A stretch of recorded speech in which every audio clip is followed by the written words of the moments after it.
All right, so welcome back to the world of Taylor series expansion and linear algebra. Okay, so last lecture we first some announcement. Friday there is going to be a makeup class because we'll miss some classes next week, so we'll have a makeup class on Friday. It'll be in a different classroom in building 3. So Mohammed, our TA, is going to make an announcement, basically giving you the specific room. And the building 3 is basically the opposite side of the main building. So it's on the other side of the lawn. So it's think of MIT as a symmetric structure. It's almost to the symmetric part of the campus. All right, so today we'll continue discussing our finite difference for heat equations. So we first derived a scheme, and we derived a scheme for approximating the derivative of W with respect to X, actually second derivative. We approximated at a particular grid point, X equal to I times delta X, with only the values of the function W at discrete grid points. So we looked at function, and we only remember the value of the function at 0, delta x, 2 delta x, 3 delta x, etc. So we only have information available at these particular points. So we call this W0 because it's 0 times delta x. We call the value here to be W1. We call the value here to be W2, etc.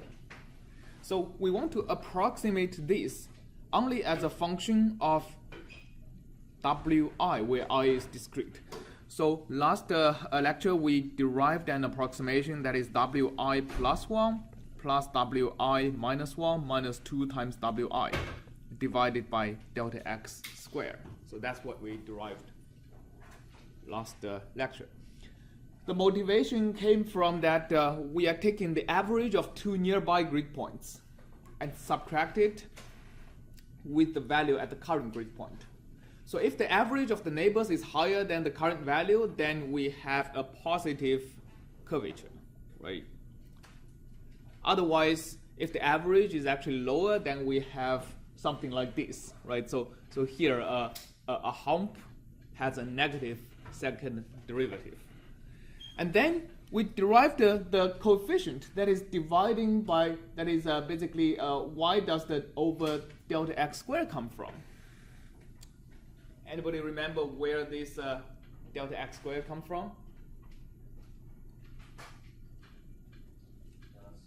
Taylor series, yes. It's actually from the Taylor series analysis.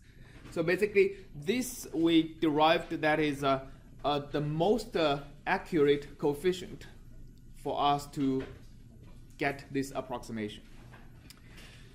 Okay, so today we're going to start with this and start to look at how much error does this approximation cause? Okay, we know this approximation is not going to be exact, and the question is how much error are we causing?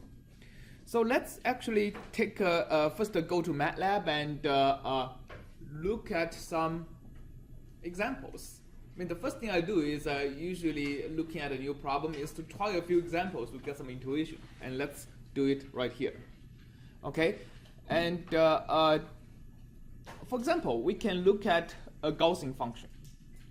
I mean, that's actually a natural choice over here because a Gaussian is actually an analytical solution for heat equations. And we can start by saying that if I have a grid X, length space. Okay, so let's first decide how many grid points we use. Any suggestions? 10? All right, so if you choose 10, that's actually a good choice to actually visualize how much error we are making, right? Because 10 is relatively small. If you want an accurate approximation, you choose n equal to 1,000. So here, let's make x equal to length space of minus, let's do minus 3 to 3. Okay? So that's the grid I'm making for the Gaussian function. That's my x. X goes from minus 3, minus 2.33, etc. So we only remember the value of the function at these grid points. So the standard Gaussian function w would be equal to exponential of minus x squared over 2, right? So that's my w. If you plot x and w, let's use these to visualize the grid points, you get the Gaussian function. And as you see, we are missing the tip, right? The tip should actually go all the way to 1, but because we are missing the grid point 0, we are not really capturing the tip. So first of all, do all of us know how to differentiate a Gaussian analytically? Right, we should, right? So if you take a derivative to a Gaussian, just to give an example here. If you look at a Gaussian function, w of x is equal to e to the minus x squared over 2. Then the second, let's first do the first derivative. dw dx is going to be equal to, well, we use chain rule. The derivative exponential is exponential itself. We only need to then multiply that by the derivative of minus x squared over 2, which is minus x, right, times e to the. All right, so first the derivative, application of chain rule. And let's apply the chain rule again. So taking derivative of this function, now we actually have two terms. The first term we take derivative of minus x, which gives us minus 1. And then we multiply it by the same term, that is multiplied with minus x. And the other one, we take derivative of this guy, which we already did, right? So we get another factor of minus x out of it. So we get a plus x squared times e to the minus x squared over 2. So let's just combine the terms. We get x squared minus 1 times the function itself. So we know analytically what the derivative looks like. And for example, in MATLAB, we can also say that the wxx, the second derivative of w, is actually equal to x squared minus 1 times w, right? So if you are not familiar with MATLAB, you have to do dot hat if you want to take the exponential of every element in a matrix or in an array. You have to do dot times if you want to multiply element-wise, as opposed to be multiplying in a matrix sense.